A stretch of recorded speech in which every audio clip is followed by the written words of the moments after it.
This is the Archivist. Tonight, we open a scroll from the warm dusk of a forgotten year.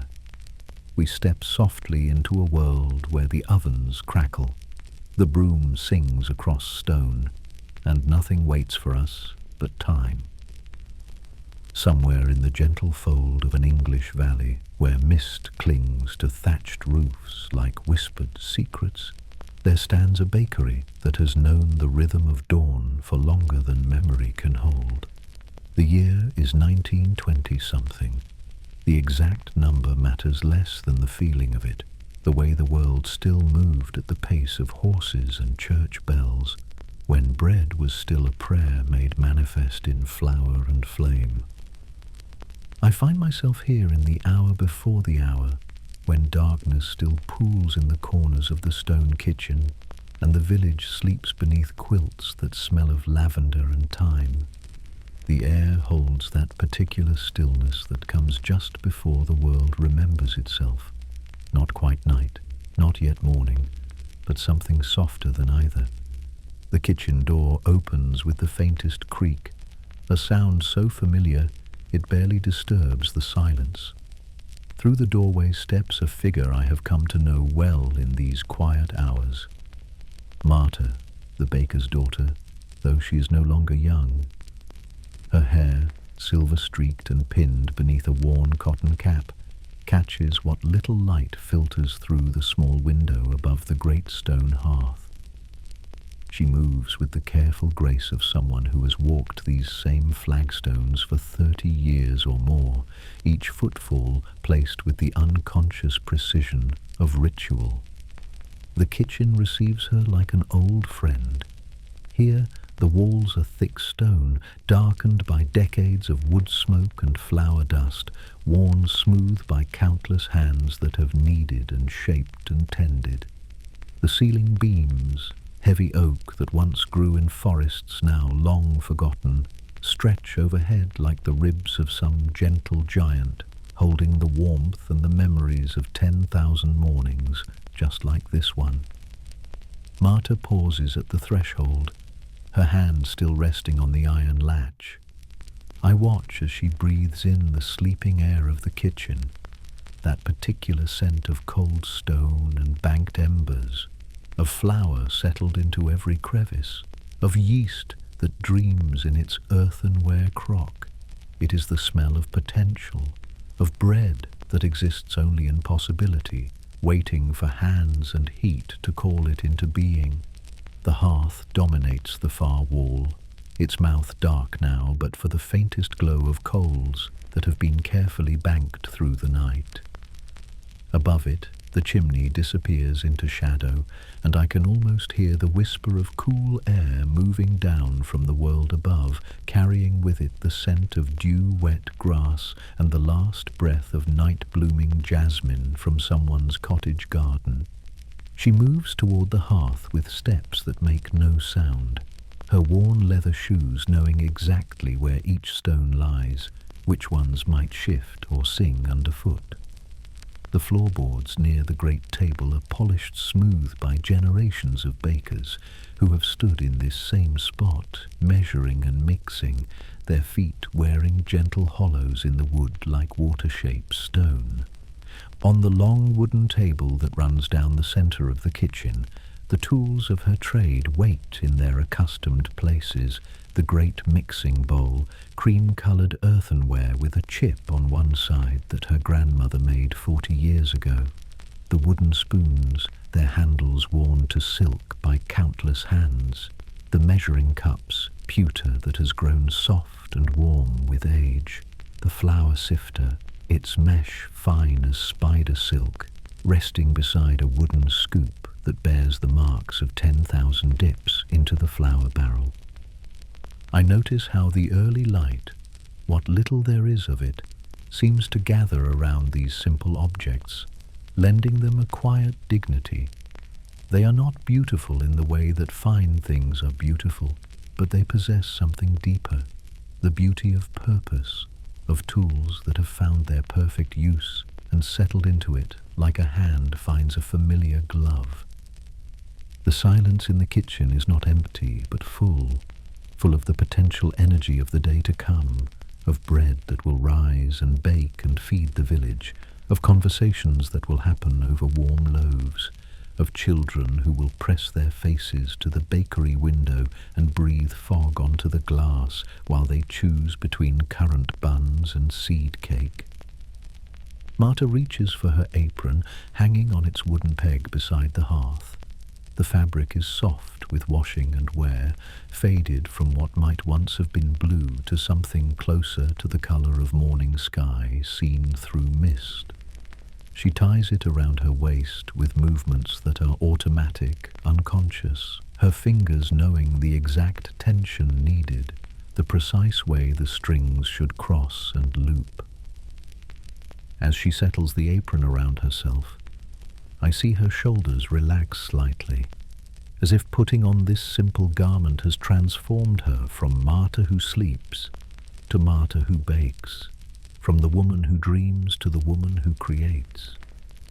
It is a small magic, this daily transformation, but magic nonetheless. The kitchen waits, the village sleeps, the mist clings to the windows like gentle fingers, and somewhere in the distance a church bell marks the hour with a single soft chime that seems to hang in the air long after the sound has faded. And in this moment, in this breath between night and day, I feel the particular peace that comes from witnessing the beginning of something essential, something that has been beginning in kitchens like this one for centuries beyond counting. The bread has not yet been mixed, the oven not yet lit, but already the day has begun its slow, sweet unfolding. The first task is always the fire. Marta moves to the hearth with the reverence of someone approaching an altar, which, in its way, it is. The great stone arch has seen the birth of countless loaves, has held the heat that transforms simple ingredients into sustenance, into comfort, into the very foundation of the village's daily life. She kneels before the banked coals, her knees finding the worn stone that generations of bakers have knelt upon.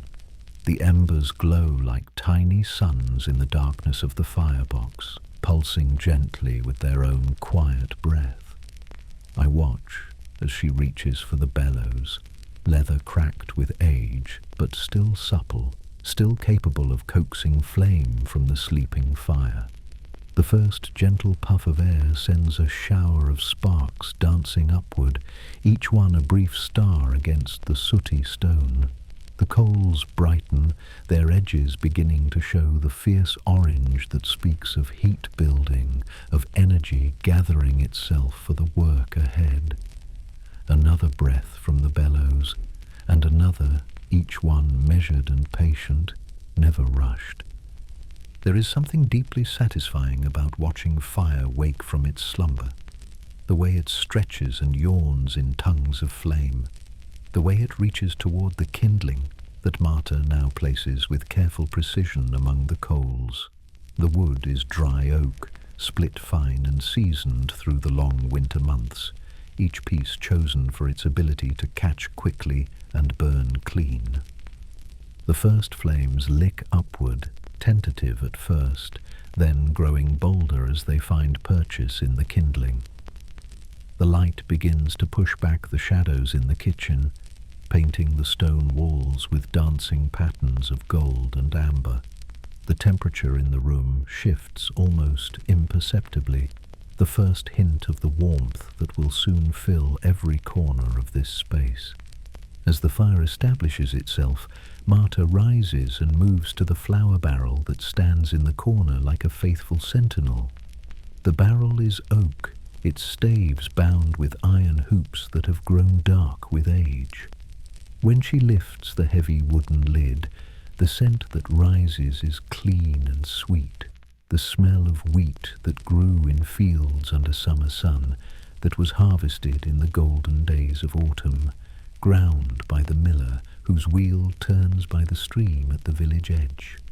She reaches for the wooden scoop, its handle worn smooth by her mother's hands and her grandmother's before that. The flower whispers as she disturbs it, a sound like silk brushing against silk, like secrets being shared in the quietest of voices. Each scoopful falls into the great mixing bowl with a soft thump, creating small clouds of white dust that catch the firelight and drift lazily through the warming air. I find myself mesmerized by the rhythm of it. Scoop, pour, each movement precise and economical, born of years of practice that have made the motion as natural as breathing. The flour builds in the bowl like snow accumulating in a gentle storm, each addition settling into the growing mound with its own soft sigh. The fire has found its voice now, crackling with increasing confidence as Marta adds larger pieces of wood to the growing flames. The sound is companionable, a warm conversation between fuel and flame that speaks of heat building, of the oven beginning its slow journey toward the temperature that will transform dough into bread. She measures salt from a wooden box, the crystals catching the light like tiny diamonds as they fall into a smaller bowl. The salt is coarse and grey, harvested from tidal pools along the distant coast, carrying within its crystals the memory of wind and wave. Just a handful, but essential, the element that will awaken the flour, that will give structure and flavour to what is to come. From a stone crock covered with a clean cloth comes the yeast, alive and patient, waiting for its moment to work its ancient magic. The scent that rises when she lifts the cloth is earthy and complex, speaking of fermentation and transformation, of the mysterious process by which simple ingredients become something greater than the sum of their parts. The water waits in a copper pitcher, drawn fresh from the well behind the bakery, where it has rested cool and sweet through the night. She tests its temperature with her finger, not too cold, not too warm, but just right for the yeast to wake and begin its work. The copper pitcher is old, its surface burnished to a warm glow by countless hands, dented here and there by the small accidents of daily use, but still beautiful in its functionality. As she begins to combine the ingredients, I notice how the kitchen has begun to transform around us. The fire has grown strong enough now to push real warmth into the room, and the stone walls seem to exhale gently, releasing the coolness of night and beginning to absorb the heat that will soon make this space the warm heart of the village morning. The mixing begins slowly, deliberately. Marta creates a well in the center of the flour, a crater waiting to be filled with the liquid ingredients that will bring the dough to life. The yeast goes in first, dissolved in a small amount of the warm water, already beginning to foam and bubble as it awakens from its dormant state. The sound of mixing is soft and rhythmic, the wooden spoon moving through the ingredients with a gentle scraping against the earthenware bowl, the wet and dry elements beginning their slow dance of combination. Flour dust motes drift through the firelight like tiny dancers, and the scent in the kitchen begins to change, becoming richer, more complex as the ingredients find each other and begin their transformation. Outside, the mist still clings to the windows, but I can sense the first stirring of dawn in the quality of the darkness. Not yet light, but no longer the deep black of true night. The village sleeps on, but here in this kitchen, the day has truly begun, marked not by clock or bell, but by the ancient rhythm of bread-making, by the marriage of flour and water, salt and yeast, guided by hands that know their work as surely as birds know flight. The dough has come together now, transformed from separate ingredients into something unified and alive. It sits in the great bowl like a sleeping creature, pale and smooth, with just the faintest sheen where Marta's hands have worked the last of the flour into its surface. But this is only the beginning of its journey. Now comes the work that will give it strength and structure, the ancient dance of kneading that bakers have performed since bread was first discovered in some forgotten kitchen, in some lost moment of human ingenuity. She turns the dough out onto the wooden table, and I watch as it settles against the worn surface with a soft thump, already showing the elasticity that speaks of gluten beginning to form, of proteins linking hands in the microscopic architecture that will trap the gases of fermentation and create the tender crumb of finished bread. The table bears the marks of countless loaves that have been shaped upon its surface. The wood is pale from scrubbing, worn smooth by generations of hands, marked here and there with the gentle scars that speak of daily use, a knife mark from some long ago morning, a stain from spilled honey, the subtle depression where thousands of loaves have been kneaded into being. Marta dusts her hands with flour, a gesture so automatic it seems like breathing. The flour creates a fine coating on her palms and fingers, preventing the dough from sticking, allowing her to work with the confidence that comes from perfect preparation. She positions herself at the table, her feet finding their familiar stance, her body settling into the rhythm that her muscles remember even when her mind is elsewhere. The first push into the dough is gentle, exploratory. Her palms press forward, stretching the mass, feeling for its texture and resistance. The dough yields under her touch, but I can sense its potential strength, the way it wants to spring back, the life that is already stirring within its pale depths. And then the rhythm begins, in earnest. Push, fold, turn, push, fold, turn. Her hands work with a steady cadence that seems to match some internal metronome, some ancient timing that connects her to every baker who has ever stood at a table like this one, working dough in the quiet hours before dawn. I find myself drawn into the hypnotic quality of the motion. There is something deeply satisfying about watching skilled hands at work, seeing the way Marta's fingers know exactly how much pressure to apply, how far to stretch the dough before folding it back upon itself. The movements are economical, efficient, but there is grace in them too, the unconscious beauty that comes from perfect familiarity with one's craft. The fire has grown stronger now, and the kitchen is beginning to fill with genuine warmth. The stone walls, which had been cool to the touch when we began, are starting to absorb and hold the heat, creating the gentle, even temperature that bread dough loves. I can see steam beginning to rise from the dough as Marta works it, the moisture from the ingredients meeting the warming air and creating tiny wisps that catch the firelight. As the kneading continues, the dough begins to change. What started as a somewhat rough and shaggy mass gradually becomes smoother, more elastic, more alive. The surface develops a subtle sheen, and when Marta stretches a small piece between her fingers, it forms a thin, translucent membrane, the baker's test for proper gluten development, the sign that the dough is ready for its first rest. She shapes the dough into a smooth ball, her hands cupping and turning it with movements that are both firm and gentle. The surface tension she creates will help the dough hold its shape during the rising, will contribute to the final texture of the bread. It is a skill that cannot be taught from books, only learned through years of practice, through the accumulated wisdom of countless mornings like this one. The dough goes back into the great bowl, which Marta has wiped clean and lightly oiled.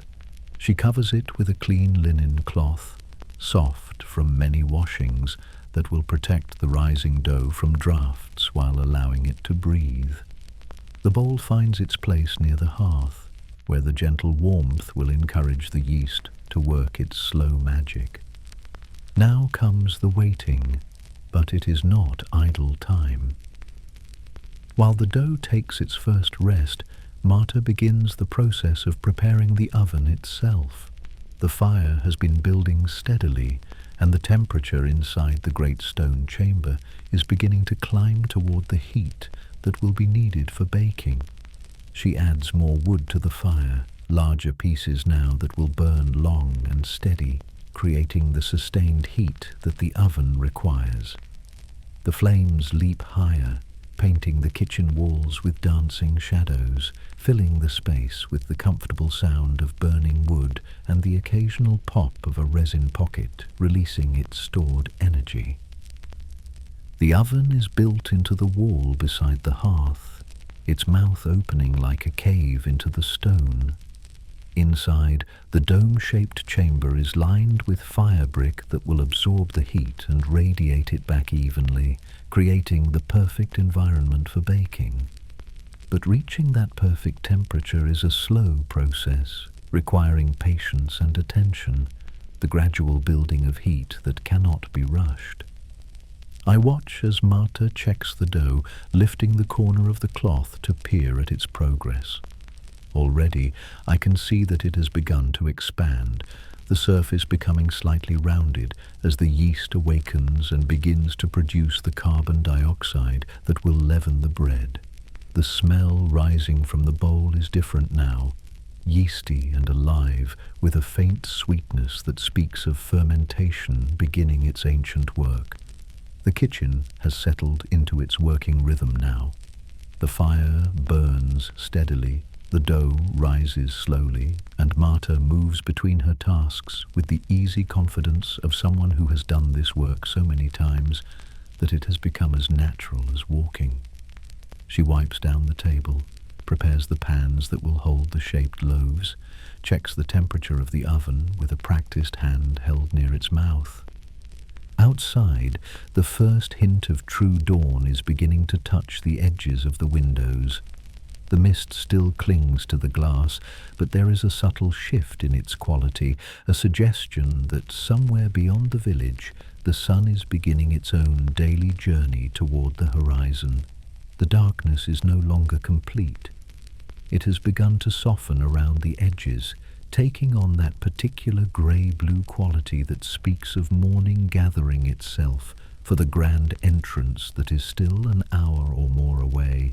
The dough has doubled in size now, its surface smooth and slightly domed, pressing gently against the linen cloth that covers it.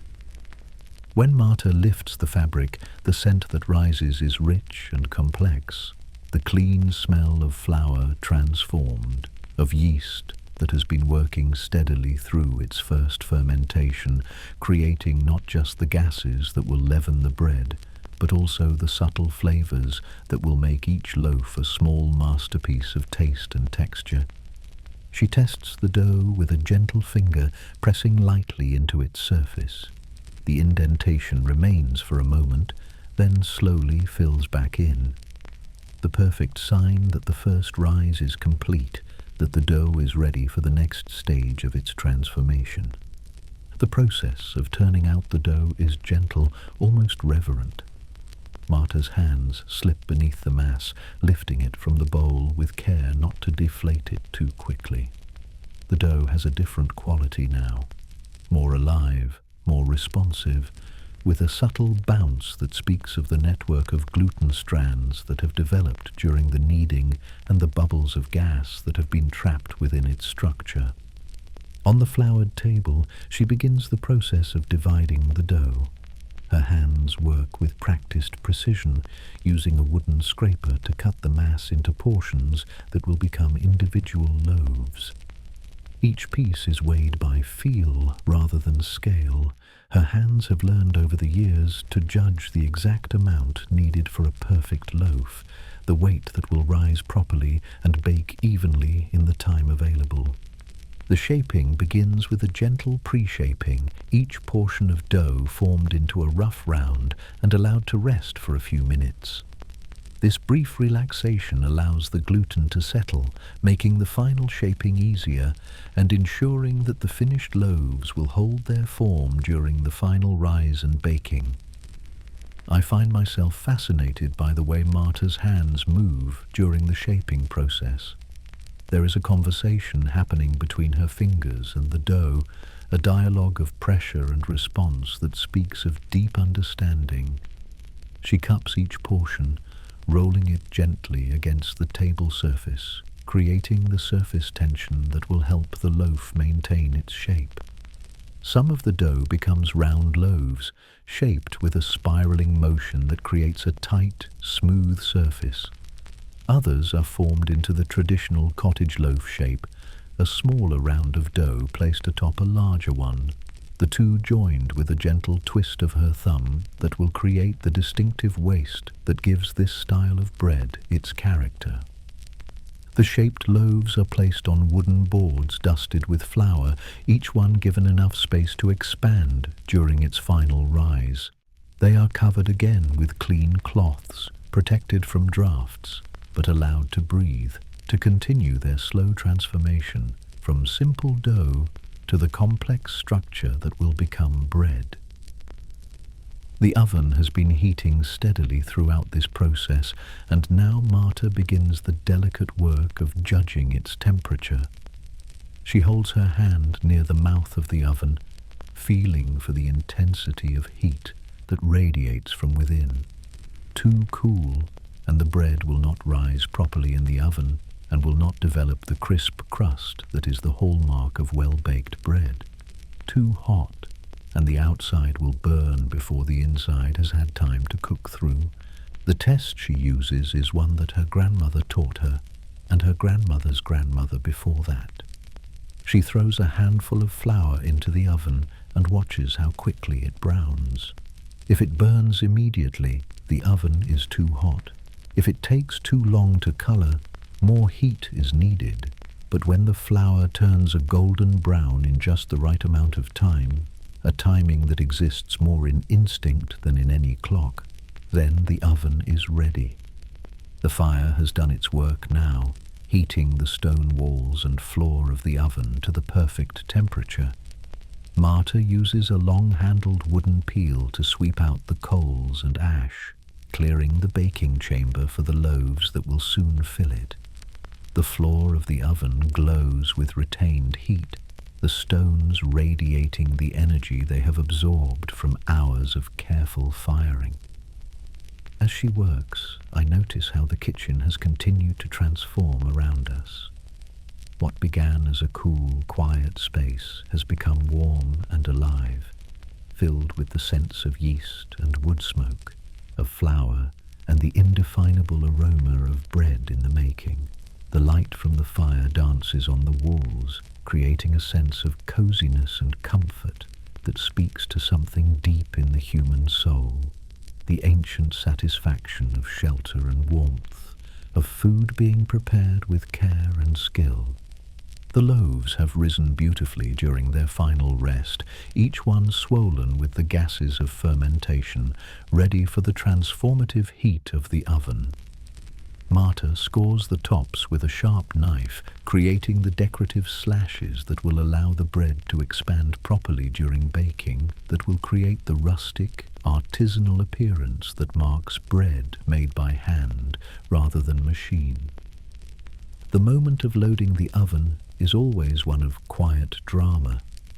Marta moves with the focused concentration of someone performing a ritual that has been perfected through countless repetitions, yet still demands complete attention. The wooden peel, long-handled and smooth from years of use, slides beneath the first loaf with a gentle scraping sound against the floured board. The transfer from board to oven requires a particular skill, a quick, confident motion that deposits the loaf onto the hot stone floor without disturbing its delicate structure. I watch as she positions herself at the oven mouth, the heat radiating against her face and arms, her movements economical and sure. The peel slides forward, pauses for just a moment, then withdraws with a sharp jerk that leaves the loaf sitting perfectly on the oven floor. One by one, the loaves make their journey from the cooling air of the kitchen into the fierce heat of the oven. Each placement is calculated, the larger loaves toward the back where the heat is most intense, the smaller ones near the front where they can be monitored more easily. The cottage loaves, with their distinctive double-decker shape, require special care to ensure they don't topple during the loading process. When the last loaf has been placed, Marta seals the oven with a heavy wooden door, trapping the heat inside and beginning the final transformation that will turn pale dough into golden bread. The sudden absence of the fire's light makes the kitchen seem dimmer for a moment until my eyes adjust, and I realize that the windows are beginning to show the first faint suggestion of dawn. Now comes the waiting, perhaps the most difficult part of the baker's art. The loaves are beyond her control now, subject only to the heat and time, to the ancient alchemy that transforms flour and water into sustenance. There is nothing to do but trust in the process, in the accumulated wisdom of generations of bakers who have learned through trial and error the precise balance of ingredients, temperature, and timing that creates perfect bread. But Marta does not sit idle during this time. The baker's work is never truly done. There are always preparations for tomorrow, always tasks that can be accomplished while today's bread bakes. She begins by cleaning the great mixing bowl, scrubbing away the last traces of dough with a stiff brush and hot water drawn from the kettle that hangs beside the hearth. The rhythm of cleaning is meditative, almost ceremonial. Each tool is washed and dried with care, then returned to its proper place. The wooden spoons hang from their hooks, the measuring cups nest together on their shelf. The flour scoop returns to its position beside the barrel. There is a satisfaction in this ordering, in the restoration of the kitchen to its state of readiness for the next day's work. As she works, I become aware of the subtle sounds that fill the kitchen now. The fire has settled into a steady whisper, the flames lower now, but still providing the gentle warmth that keeps the space comfortable. From the oven comes an almost inaudible sound, the faintest suggestion of the bread beginning its rise in the heat, the moisture in the dough turning to steam and creating the lift that will give the finished loaves their light, airy texture. The scent in the kitchen is beginning to change as well. The raw, yeasty smell of rising dough is giving way to something richer, more complex. It is not yet the full aroma of baking bread. That will come later. But there is a subtle shift in the air, a hint of the transformation taking place behind the sealed oven door. Marta moves to the window and wipes away a small circle of condensation with her apron. Through the clear spot, I can see that the mist is beginning to lift slightly, revealing the shadowy outlines of the cottages across the lane. A few windows show the faint glow of candles or oil lamps, early risers beginning their own daily routines, perhaps drawn from sleep by the unconscious knowledge that somewhere nearby bread is baking. She returns to the table and begins preparing for the next batch, tomorrow's bread that will begin its journey in just a few hours when she returns to start the cycle anew. The sourdough starter, kept alive through careful feeding and attention, receives a portion of fresh flour and water. The culture bubbles gently in its crock, a living thing that connects today's bread to loaves baked weeks, months, even years ago. The waiting continues, marked not by the ticking of a clock, but by the subtle changes in light and scent, by the gradual warming of the kitchen stones, by the almost imperceptible shift in the quality of the air. This is time measured in the ancient way, by the rhythms of fire and fermentation, by the patient processes that cannot be hurried or forced.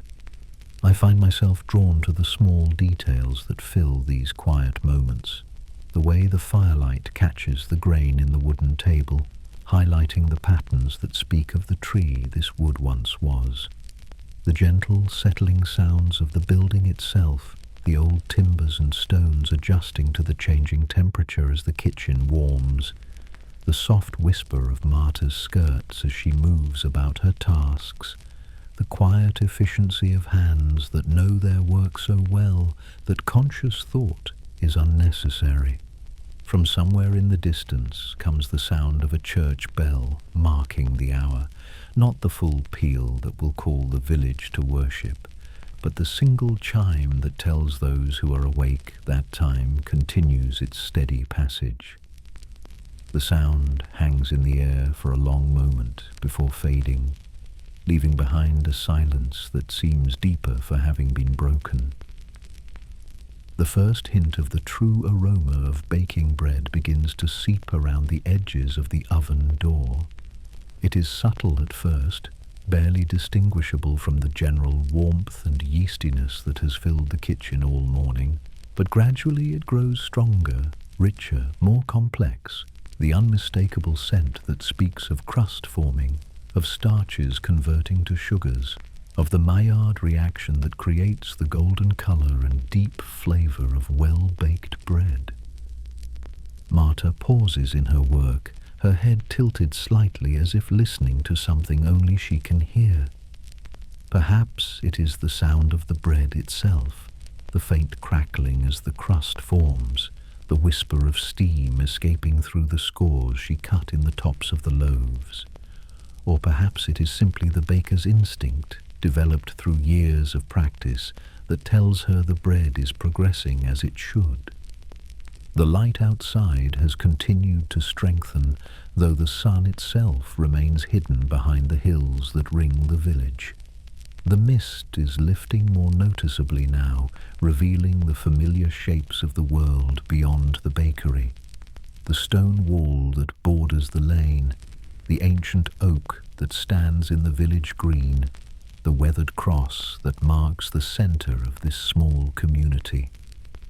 Soon I know the first customers will begin to appear, the early risers who cannot wait for their daily bread, who will stand patiently outside the bakery door until Marta opens it and fills their baskets with loaves still warm from the oven.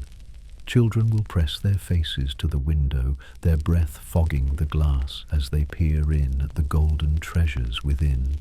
The village will wake fully, and this quiet sanctuary will become a bustling center of commerce and community. But for now, in these last moments of solitude, there is only the waiting, the patient attendance upon the ancient process that transforms simple ingredients into the staff of life. The bread bakes in its stone chamber, the fire whispers its quiet song, and time moves at the pace it has always moved in kitchens like this one, slowly, steadily, marked by the rhythms of creation rather than the urgency of the modern world. The first sign that the bread is nearly ready comes not from sight, but from sound, a subtle shift in the quality of silence from within the oven, a faint crackling that speaks of crusts achieving their perfect golden brown finish. Marta moves toward the oven door with the measured pace of someone who has learned to trust her instincts, who knows that bread will announce its readiness to those who have learned to listen. She opens the oven door just a crack, and immediately the kitchen fills with the full, rich aroma of perfectly baked bread. It is a scent that seems to awaken something primal in the human soul, the deep satisfaction that comes from the smell of grain transformed by fire, of sustenance created through skill and patience. The heat that escapes carries with it all the complexity of the baking process, the sweetness of caramelized crusts, the yeasty richness of well-developed crumb, the subtle nuttiness that comes from flour that has been properly fermented and baked. Through the narrow opening, I can see the loaves in their golden glory. The cottage loaves have risen magnificently, their double tiers perfectly balanced, the junction between upper and lower sections creating the distinctive waist that marks this traditional shape. The round loaves have expanded into perfect domes, their surfaces marked with the decorative scores that have opened during baking to create rustic, artisanal patterns. The color is exactly right, that deep golden brown that speaks of proper heat and perfect timing, dark enough to indicate a well-developed crust, but not so dark as to suggest burning. The surfaces have a subtle sheen, a quality that comes from the steam that was trapped in the oven during the first part of the baking process, creating the conditions that allow for maximum oven spring and the development of a crisp, crackling crust. Marta opens the door fully now, and the wave of heat that emerges carries with it the full symphony of aromas that only fresh bread can provide. She reaches for the long wooden peel, its handle worn smooth by countless uses, and begins the delicate process of removing the loaves from the oven. Each loaf must be tested for doneness, not by sight alone, but by the hollow sound it makes when tapped on the bottom, the particular resonance that indicates the interior has reached the proper temperature and texture. One by one she lifts them from the oven floor, the peel sliding beneath each loaf with practiced ease, the transfer from oven to cooling rack accomplished with the fluid grace of long experience. The loaves settle onto the wooden racks with soft thumps, their crusts already beginning to sing. The faint crackling sound that bakers call the song of the bread, created as the hot crust contracts slightly in the cooler air of the kitchen. It is a sound of completion, of transformation successfully accomplished, of simple ingredients elevated to something approaching perfection. As the last loaf emerges from the oven, the kitchen is transformed once again. What had been a workspace focused on preparation and waiting has become a treasure house of golden abundance. The cooling racks hold their precious cargo, each loaf a small miracle of chemistry and craft, of ancient knowledge applied with modern skill. The light outside has strengthened considerably now, and through the windows I can see the first stirrings of village life. A figure moves past the bakery window, perhaps the milkman beginning his rounds, or an early worker heading to the fields. The mist has lifted enough to reveal the familiar outlines of the village street, the cobblestones still dark with dew, but beginning to show the promise of another day. Marta moves to unlock the bakery door, the heavy iron key turning in the lock with a solid click that seems to announce the official beginning of the village day. The door swings open on well-oiled hinges, and the aroma of fresh bread spills out into the morning air like a gentle invitation, a promise of warmth and sustenance to anyone who might be passing by.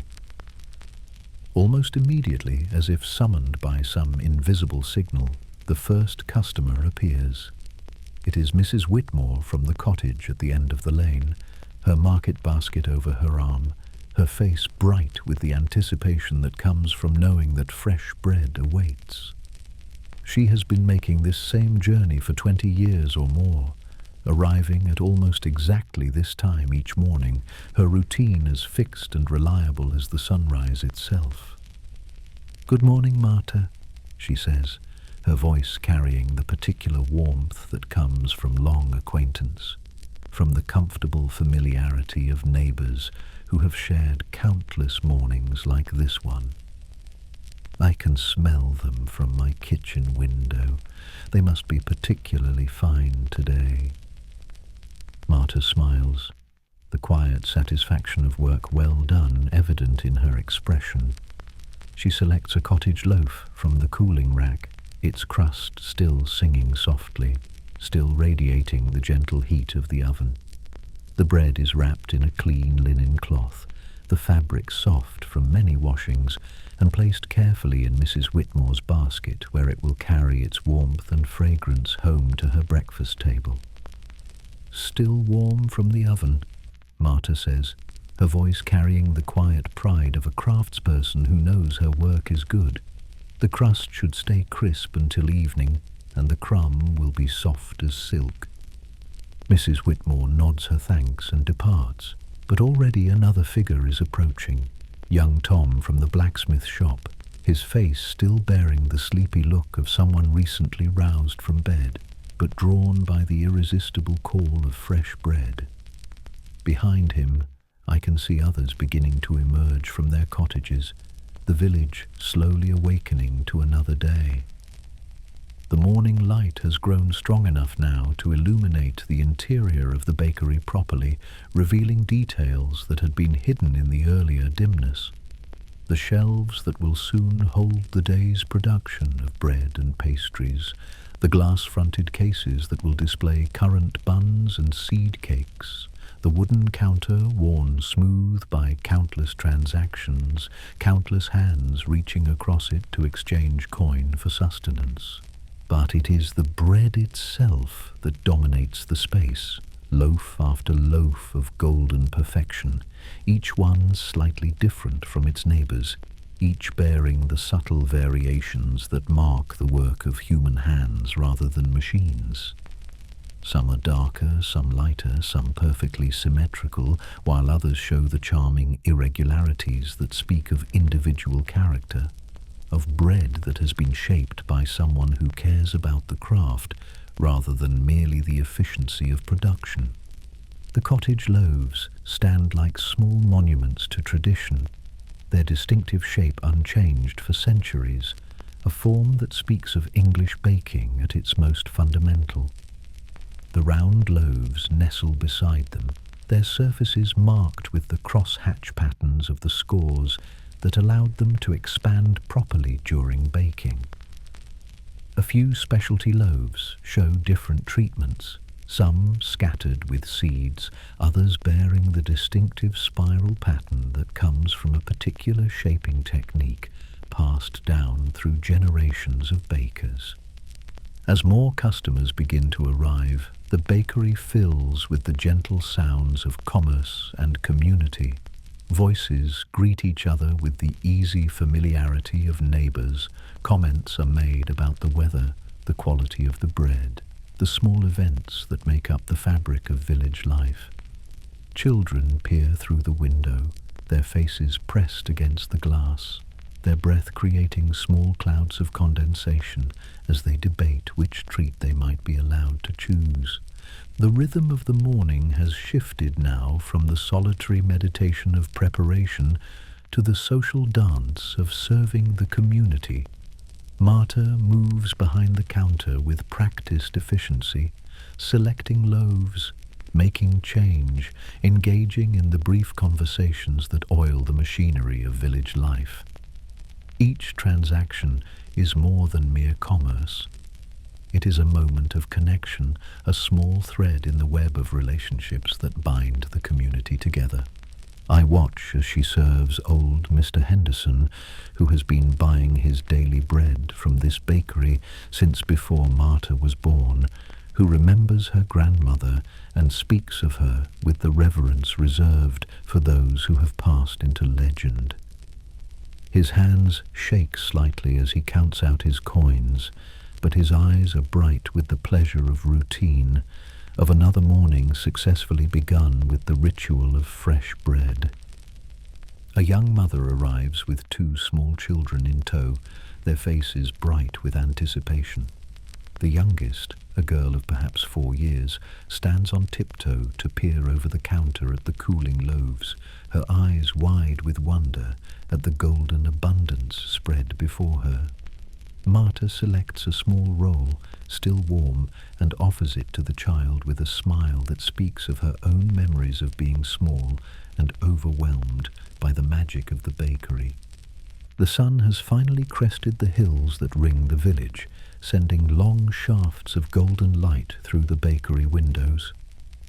The light catches the flower dust that still hangs in the air, creating tiny galaxies of sparkling motes that dance in the warming atmosphere. The stone walls, which had been cool and grey in the pre-dawn darkness, now glow with reflected warmth, their surfaces painted with the rich colours of morning. Outside, the village has fully awakened now. The street shows signs of increasing activity, a cart rumbling over the cobblestones, a dog barking somewhere in the distance, the sound of voices calling greetings across garden walls. The mist has lifted completely, revealing a day that promises to be clear and bright, perfect for the outdoor work that occupies so much of village life. But here in the bakery, surrounded by the fruits of the morning's labour, there is a sense of completion, of a cycle successfully concluded. The bread that began as separate ingredients in the pre-dawn darkness has been transformed into sustenance, into the foundation of the day's meals for dozens of families. The ancient alchemy of baking has worked its magic once again, turning flour and water, salt and yeast into something that nourishes both body and soul. As the morning progresses and the last of the loaves find their way into the baskets and bags of customers, I sense the quiet satisfaction that comes from work well done, from a craft practiced with skill and dedication. The empty cooling racks speak of success, of bread that has fulfilled its purpose, of a baker who has honoured the ancient traditions of her calling. The fire in the hearth has burned down to glowing coals now, its work complete for another day. The oven, its stone walls still radiating gentle heat, rests until tomorrow when the cycle will begin anew. The kitchen, which had been the scene of such focused activity, settles into the peaceful quiet of a job well done. And in this moment of completion, as the last customer departs with their daily bread and the morning sun fills the bakery with golden light, I feel the deep satisfaction that comes from witnessing something essential, something that connects us to the most fundamental aspects of human civilization. The transformation of grain into bread, the feeding of community, the continuation of traditions that stretch back through countless generations of bakers who have stood in kitchens like this one, working the same ancient magic with flour and fire. The scroll is closed now, the room is quiet, the candles are low. Rest if you wish, and know the quiet never truly leaves. Until next time, this has been Yawn Through Time. Subscribe for more.